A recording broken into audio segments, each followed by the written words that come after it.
Level 1. The lookout. The plaza boss needs eyes everywhere. That's you. You're 15, sitting on a plastic chair outside a convenience store in Kyakan. You have a phone, a Coke, and one job. Watch the road. If you see military trucks, you text a bird. If you see black SUVs with tiny windows, you text a snake. That means rival cartel. You paid $100 a week, cash, no questions. The other guys don't talk to you. You're furniture. But you're learning. You see how the system works. The police drive by twice a day. They wave. They're on payroll. The real threat is the Marines. They can't be bought. One day, a convoy rolls through. You freeze. You forgot to send the warning. 30 seconds later, your phone explodes with messages. Where were you? You asleep? A man appears next to you. He doesn't yell. He just looks at you. Next time, we bury you in the desert. You don't forget again. Level 2. The transporter. You're 18. A man approaches you at a gas station. You know how to drive? Of course you do. Good. Tomorrow, 6 a.m., warehouse on the south side. You show up. There's a white semi-truck. The cargo area is loaded with watermelons, hundreds of them. Underneath the watermelons, welded into the floor, are 500 kilograms of methamphetamine. Your route? Sinaloa to Tijuana. 8 hours. If you get stopped, you are in prison for 20 years. If you make it, you get 3,000. You drive. Every time you see headlights in the mirror, your stomach drops, but you make it. You park at a warehouse. Men don't know the truck. One of them hands you an envelope. You've never held this much money in your life. You do it again next week, and the week after, you're making more in a month than your father made in a year before the cartel killed him for refusing to sell his land. Your work becomes routine. You stop being scared. That's when people get sloppy. That's when they get caught. Your cousin gets arrested at a checkpoint. He's 15 years in Alip Planto. Your cartel doesn't send lawyers. They just find a new driver. Level 3. The collector. You've been driving for 2 years. No arrests, no accidents. You've proven you're reliable. Now they give you a gun and a list of addresses. You're a collector. Business owners in the plaza pay a monthly tax. It's not optional. A taco stand pays $500. A pharmacy pays $2,000. A nightclub pays $10,000. You go door to door. You collect the envelopes. Most people pay without issue. They know the rules, but there's always someone who thinks they're smart. A restaurant owner tells you he can't pay this month. Business is slow. You nod. You leave. You come back that night with 2 other guys.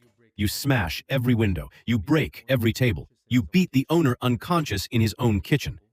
The next month, he pays double. You're making $1,500 a week. You buy a used BMW. You buy your mom a new house. She doesn't ask where the money comes from. She just cries and hugs you. But you're also now a target. Rival cartels want your territory. The government wants to make examples. Every time you collect, you're exposed. Level 4. The cell leader. You're 25. You run a cell. 10 men. Your job is simple. Move product and protect territory. The cartel supplies you with 100 kilos of cocaine every month. You break it down. You sell it to distributors. You send the money up the chain. You keep 10%. That's $50,000 to $100,000 a month in your pocket. You're also responsible for security. If CJNJ decides to try to move into your plaza, you respond with violence. You don't wait for orders. You handle it. A rival crew kills one of your lookouts. You find where they operate. You send 6 guys with AK-47s. They walk into a bar and open fire. Then 12 people die. 5 of them were the civilians. It makes the news. The government promises justice, but the governor is on payroll. Nothing happens. You're living well. You have a house with a pool. You have a girlfriend who thinks you own a construction company. You have respect. But you're also managing chaos. Your men are young and stupid. They get high on their own supply. They start fights. They attract attention. You have to discipline them. Sometimes that means a beating. Sometimes that just means a bullet. And the pressure from above is constant. The regional boss wants more money, always more. If you don't deliver, you're replaced.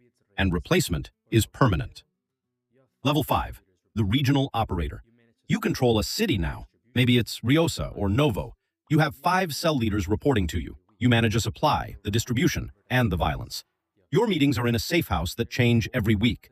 You arrive in armored SUVs. You have bodyguards. You carry a gold-plated pistol you've never actually fired. Your job is to think strategically. The plaza boss wants to expand into a neighborhood state.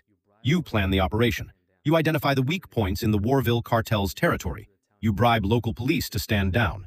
You coordinate the assault. 30 of your men roll into the town at 3 a.m. They kill the rival cell leader and his crew.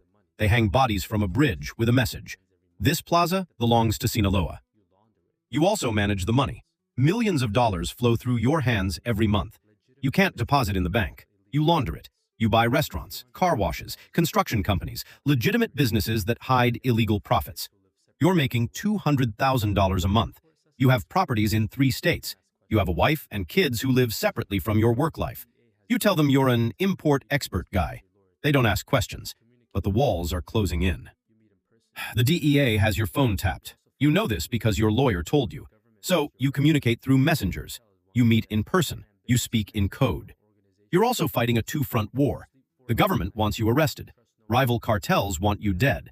And ambitious men in your own organization want your position. You sleep 4 hours a night. You trust no one completely, not even your brother. Level 6. The Plaza Boss. You run the state.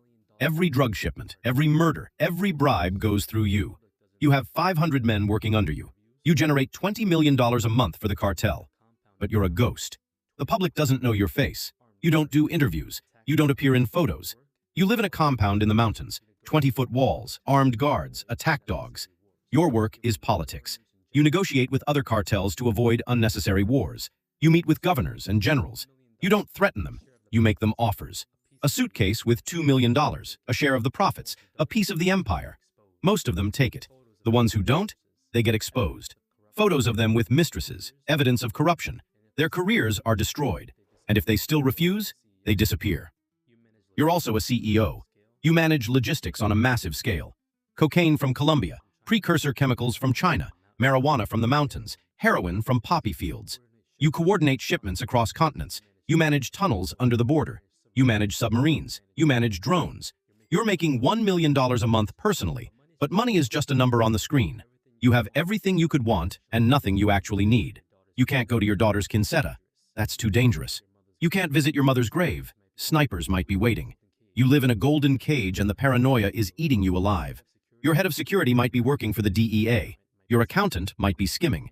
Your right-hand man might be planning a coup. You execute 2 of your men based off suspicion alone. Better be safe than sorry. Level 7. The cartel leader.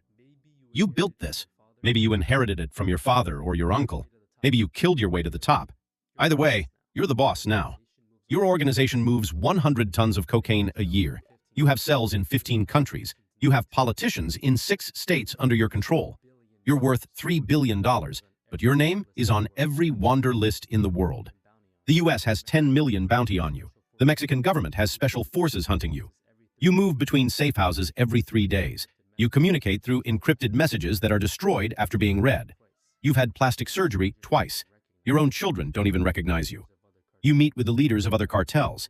You divide Mexico not like a business deal. You get Sinaloa and Sonora, they get Tamaulipas and Veracruz. Everyone makes money, everyone stays alive. But it never lasts. Someone always gets greedy. War breaks out, hundreds die, towns become battlefields, and you can't stop. If you try to retire, your own people will kill you. You know too much. You're too dangerous to be left alive. You're the most powerful criminal in the Western Hemisphere. You're also the most hunted man on Earth. Level 8. Supermax. They got you. Maybe it was a raid. Maybe it was a betrayal. But you're in the cell of ADX Florence, Colorado. 23 hours a day in isolation. Concrete walls, steel door, no windows. You'll die here. There's no escape. No bribery works. No army can break you out. El Chapo drive twice. He's in the cell next to yours now. You had billions. You had an empire. Now you have 4 concrete walls in the rest of your life to think about every person you killed to get there. Level 9. The successor. But the cartel doesn't die with you. Your nephew takes over, or your son, or your lieutenant. Someone always steps up. The drugs keep flowing. The money keeps moving. The bodies keep piling up. The cycle never ends. You were the king. Now you're a legend, a cautionary tale, a ghost story that parents tell their kids. This is what happens when you get too greedy, when you think you're untouchable. But there's always another kid in Culiacan sitting outside a convenience store, watching the road, waiting for his chance. This is the cartel, not a gang, a business. A billion-dollar empire built on blood and corruption. And it's still running.